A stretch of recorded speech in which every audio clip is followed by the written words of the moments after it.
Hello दोस्तों, मैं रवि आप सभी का स्वागत करता हूं the MP exam with Ravi में। कल हमने पढ़ा था बलबन के बारे में। आज हम पढ़ेंगे जलालुद्दीन फिरोज खिलजी के बारे में। तो आइए उस पर हम चर्चा कर लेते हैं। तो जैसा कि मैंने कल बताया था, बलबन का जो अंतिम उत्तराधिकारी हुआ था उसका नाम है कैमूर। और कैमूर की हत्या करके आपका जलालुद्दीन जलालुद्दीन जलालुद्दीन फिरोज फिरोज खिलजी गद्दी पर बैठा। कौन? आपका जलालुद्दीन फिरोज खिलजी गद्दी पर बैठा है। इसका जो टाइम पीरियड है वो है 1290 से 1296 AD या ईस्वी। किसका? आपका जलालुद्दीन फिरोज खिलजी का। इसका एक पूरा नाम है। तो ये जब गद्दी पर बैठता है तो ये जो अपनी राजधानी बनाता है वो बनाता है किलो खरी को अपनी कैपिटल बनाता है। क्या बनाता है? कैपिटल। और इनका जो साम्राज्य था वो इनका साम्राज्य था, इतना बड़ा साम्राज्य था इनका, लगभग यहाँ से लेके यहाँ तक एक पूरा साम्राज्य नहीं करता। इनका साम्राज्य ये था, आपका खिलजियों का साम्राज्य ये था, इनका पूरा साम्राज्य। इसका एक भतीजा उसका नाम है अलाउद्दीन खिलजी। अलाउद्दीन खिलजी।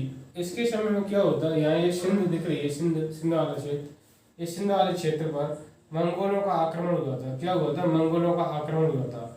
और इसने अलाउद्दीन ने छोटी सी उम्र में इसे इन्हें हरा दिया था। किसे? मंगोलों को। इससे खुश होकर के जलालुद्दीन की बेटी थी मेहरुनिसा। क्या नाम था उसका? मेहरुनिसा। तो मेहरुनिसा की शादी कर देता है। मेहरुनिसा की शादी किससे कर देता है? अलाउद्दीन से, यानी अपनी भतीजी से शादी कर देता है आपका जलालुद्दीन खिलजी। किससे? अलाउद्दीन खिलजी से। ये कौन बन जाता है? इसका भतीजे की बात, ये दामाद बन जाता है इसका। और इसे जो उपाधि दी थी वो दी थी, किसकी उपाधि दी थी इसे जो उपाधि दी थी वो दी थी मल्लिका ए हिंदुस्तान। मल्लिका ए हिंदुस्तान। किसको दी थी? मेहरुनिसा को। किसने दी थी उपाधि? अलाउद्दीन ने। इसके बाद ये जो आक्रमण करता है ये करता है भिलसा पर और आपके देवगिरी पर। कहाँ करता है? आपके देवगिरी पर। और ये देवगिरी से यहाँ की राजा की पत्नी कमला को उठा के ले आता है। किसे? कमला को उठा के लेके आता है। कौन? आपका अलाउद्दीन खिलजी। और यहीं से अपार धन लूट के आता है। कौन? आपका अलाउद्दीन खिलजी। और ये आया था कहाँ? आपके प्रतापगढ़ में आया था है। और इसकी सूचना लग जाती है आपके जलालुद्दीन खिलजी को, क्योंकि उस समय यही शासक था। ये इसका भतीजा था जो इसके नेतृत्व में काम कर रहा था। ये प्रतापगढ़ में आया था और इसकी सूचना किसी ने देता है? जलालुद्दीन खिलजी को। और इससे पता चल जाता है तो ये इससे मिलने आता है यहाँ प्रतापगढ़ में। और प्रतापगढ़ में नदी पड़ती है, उसका नाम है गंगा के किनारे जब ये मिलने आता है तो इसकी ये क्या कर देता है? गर्दन काट देता है। कौन? आपका अलाउद्दीन खिलजी। किसकी गर्दन काट देता है? जलालुद्दीन फिरोज खिलजी की। और उसकी गर्दन काटने के बाद एक यहाँ पे इजड़ा होता है मलिक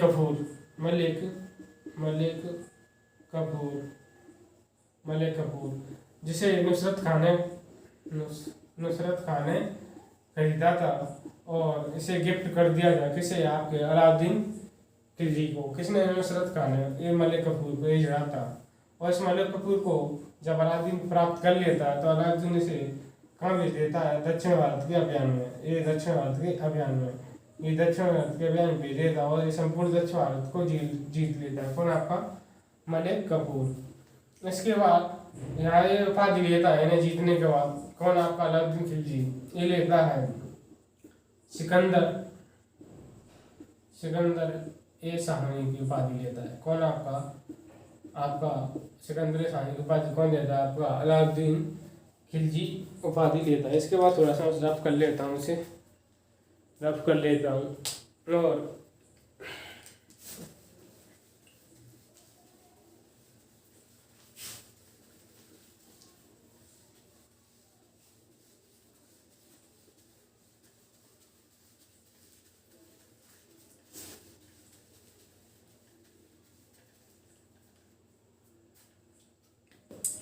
इसकी जो नीतियों की भी चर्चा कर लूँ, नीतियों की, तो नीतियों में इसकी सबसे जो प्रमुख नीति थी वो थी बाजार नीति। बाजार नीति इसकी बहुत फेमस थी।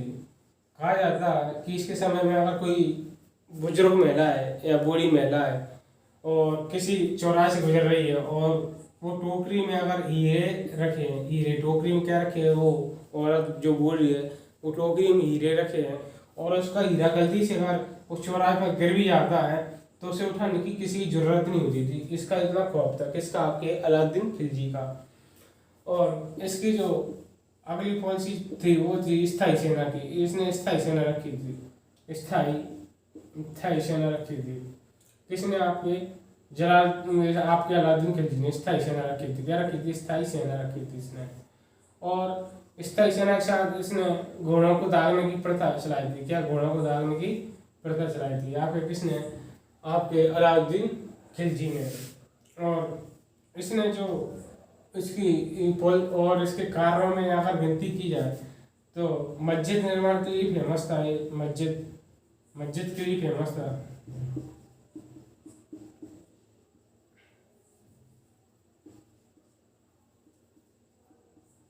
मस्जिद के लिए फेमस था ये। और मस्जिद के साथ साथ इसने अलाई दरवाज़ा बनवाया था। आज से आप याद रखना, अलाई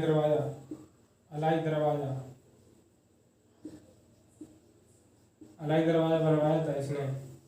और हौज खास बनवाया था इसने, हौज खास। इसके लिए ही फेमस था ये। इसके जो कार हैं, मस्जिद, हौज खास, अलाई दरवाज़ा, इनके लिए फेमस था। कौन? आपका अलाउद्दीन खिलजी। इसके बाद इसका जो उत्तराधिकारी बना वो बना था आपका नुसरत खां। कौन बना था आपका? नुसरत खां। कौन बना था आपका? नुसरत खां। ये इसका उत्तराधिकारी बना। और ये पागल सा था। पागल सा मतलब ये नंगा तिरंगा या नंगन अवस्था में घूमता रहता था दरबार में। नंगन अवस्था में घूमता रहता था दरबार में, पागल सा था। और इसने जो उपाधि धारण की थी वो की थी आपके खलीफा की उपाधि धारण की थी इसने। क्या? खलीफा। और इसकी जो हत्या कर देता है वो कर देता आपका खुसरो खां। कौन कर देता है? खुसरो खां। और इस खुसरो खां की भी हत्या आपका कौन कर देता है? गाजी मलिक। कौन कर देता है इसकी हत्या? गाजी मलिक तुगलक। इस प्रकार तुगलक वंश की नींव कौन डालता है? आपका गाजी मलिक तुगलक। तो इसके बारे में मैं आपको कल बताऊंगा। तब तक आप ये वीडियो देखें और आप फीडबैक देते रहें। और इन्हीं सब शब्दों के साथ मैं कहूँगा जय हिंद, जय भारत।